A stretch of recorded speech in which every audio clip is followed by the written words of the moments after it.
Here we are, ready for another 7 minutes on ITSP Magazine with a new short brand story. Today I'm joined by Simon Hodgkinson, Strategic Advisor at Semperis, the pioneer of identity-driven cyber resilience for cross-cloud and hybrid environments, providing threat monitoring, incident response, and disaster recovery solutions for the enterprise directory services. Welcome, Simon. It's always a great pleasure to chat with you. Hey, delighted to be with you, Sean.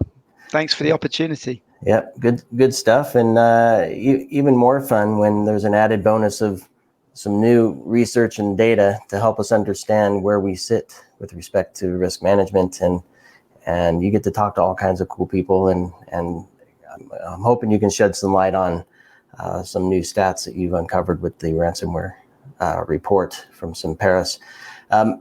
This is going to be about ransomware rooted in identity, and it continues to be a thorn in our side, ransomware, and in terms of business impact, but also in terms of cost, which includes paying the ransom. And it seems like we're kind of stuck in that world of paying. So what are some of the things you're seeing and hearing?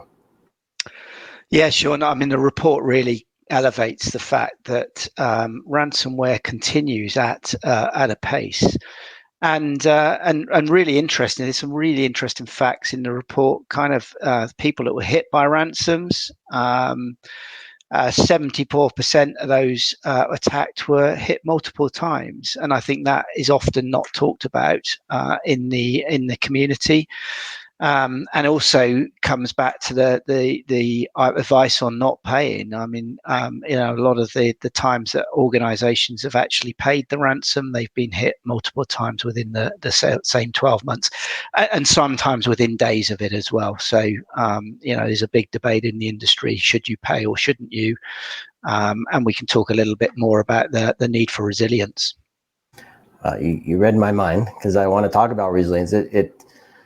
Even leading up from RSA conference a number of months back, resilience continues to be a topic, and I think it's a result of the CIO and the rest of the executive suite being more cognizant of what cyber risk means and its impact on resilience to the business. So what are you hearing in that regard as well? Well, I'm glad you said business resilience, actually, Sean, because I think too many people are still using the language of cyber resilience.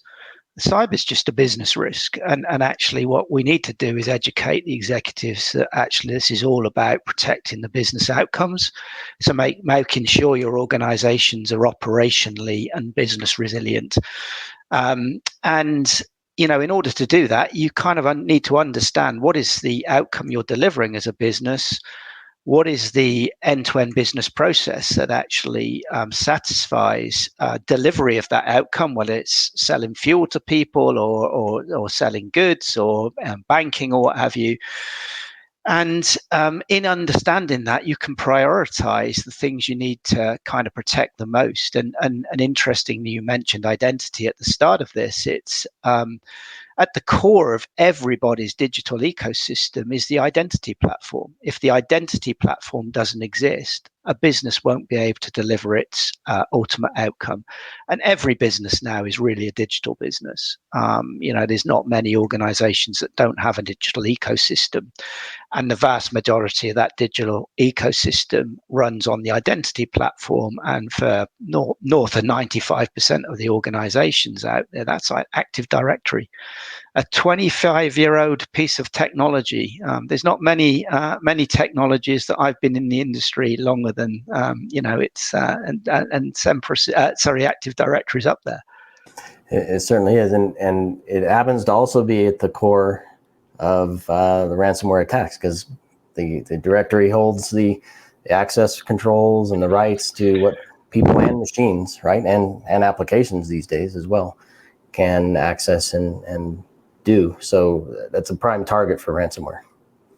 It is the target. Every threat actor, ultimate goal is to own Active Directory, because once you own Active Directory, you've got a pass to everywhere in the organization.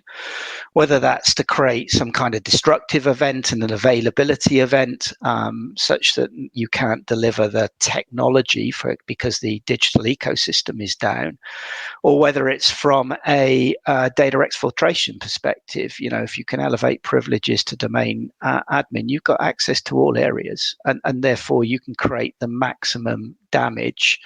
As I said, whether it's data exfiltration or an availability event like destructive malware or ransomware, that's what the actors are after.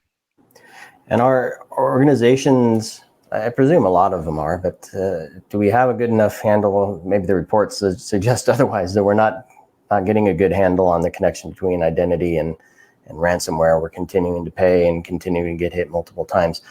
How does Semperis, and more specifically the Purple Knight offering, which I think we spoke about this a while back, how does it help organizations identify the risk and get a handle on ransomware in their organization? Yeah, well, Purple Knight's a great piece of community software.